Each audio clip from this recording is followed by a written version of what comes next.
जावने करनव मैया हो, जावने करनव मैया, जावने करनव मैया, आइलो जहानवा निधनवा कैदना हो, निधनवा कैदना, मोर तड़पे परनवा निधनवा कैदना, मोर तड़पे परनवा निधनवा कैदना।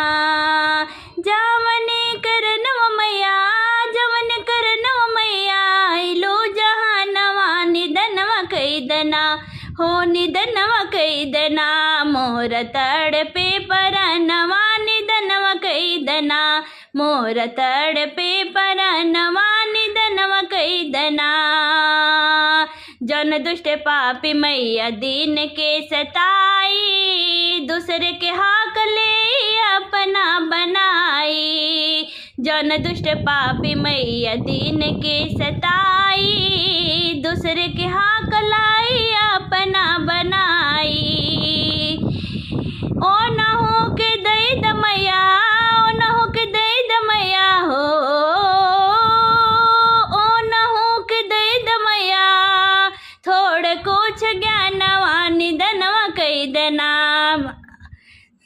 मोर तड़पे परनवा निधनवा कैदना, मोर तड़पे परनवा निधनवा कैदना।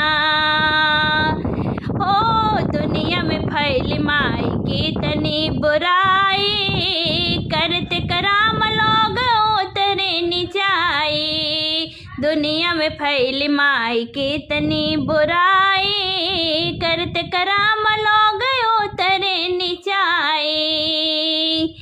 नाहक मिलाल माई, नाहक मिलाल माई, नाहक मिलाल माई, मानुष के तनवा निधनवा कैदना हो, निधनवा कैदना, मोर तड़पे परनवा निधनवा कैदना, मोर तड़पे परनवा निधनवा कैदना।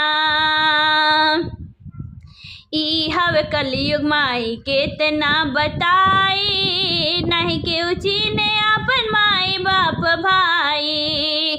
ई हवे कलयुग केतना बताई, नहीं केहू चीने अपन माई बाप भाई।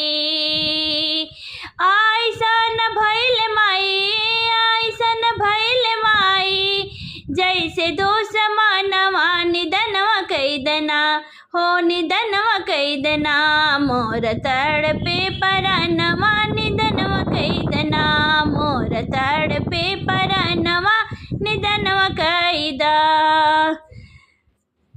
कितना भी अन्न धन घर भरी जाई, फिर भी न दुनिया में होई भर पाई। कितना भी अन्न धन घर भरी जाई, फिर भी न दुनिया में होई भर पाई। भूल गईल जैसे माई, भूल गईल जैसे माई, दान और धर्मवा निधनवा कैदना, अपन तड़पे परनवा निधनवा कैदना, मोर तड़पे परनवा निधनवा कैदना।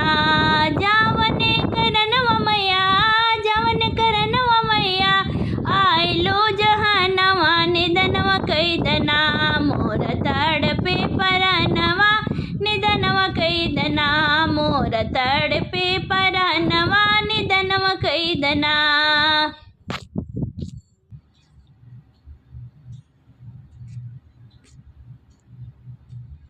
भक्तों को दर्शन देने को माँ 9 दिन घर घर आती है। भक्तों को दर्शन देने को माँ 9 दिन घर घर आती है। माँ 9 दिन घर घर आती है, माँ 9 दिन घर घर आती है। भक्तों को दर्शन देने को माँ 9 दिन घर घर आती है। कभी मायाम्बा, कभी जगदम्बा, कभी दुर्गा रूप में आती है। कभी मायाम्बा, कभी जगदम्बा, कभी दुर्गा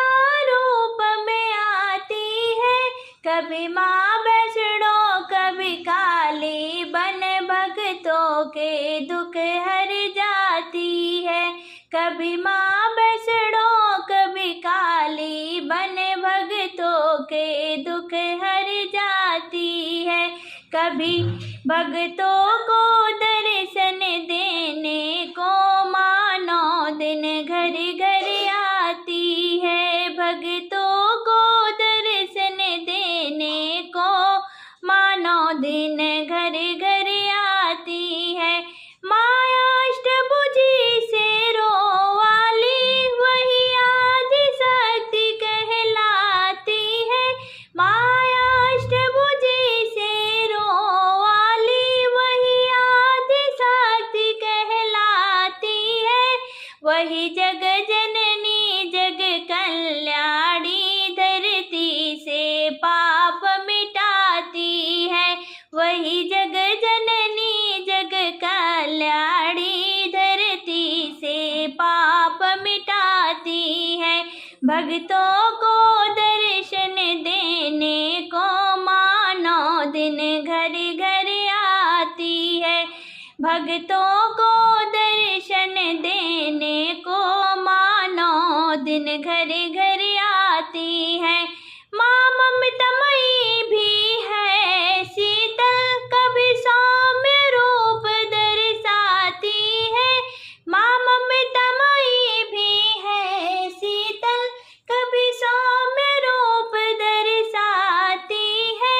कभी करुणा कर माँ दया निधि, दोनों को गले लगाती है। कभी करुणा कर माँ दया निधि, दीनों को गले लगाती है। भक्तों को दर्शन देने को माँ 9 दिन घर घर आती है। भक्तों को दर्शन देने को माँ 9 दिन घर घर आती है।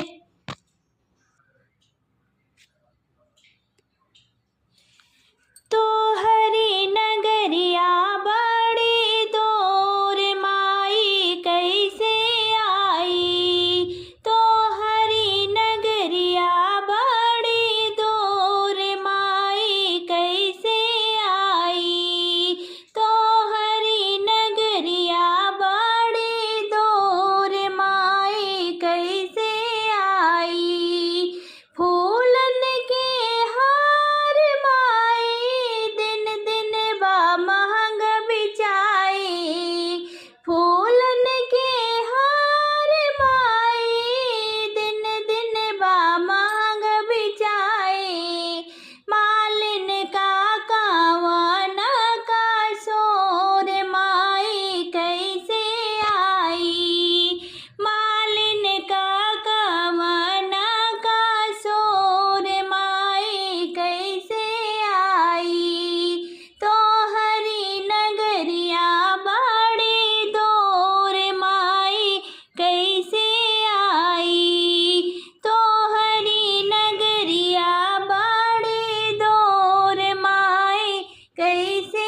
जग की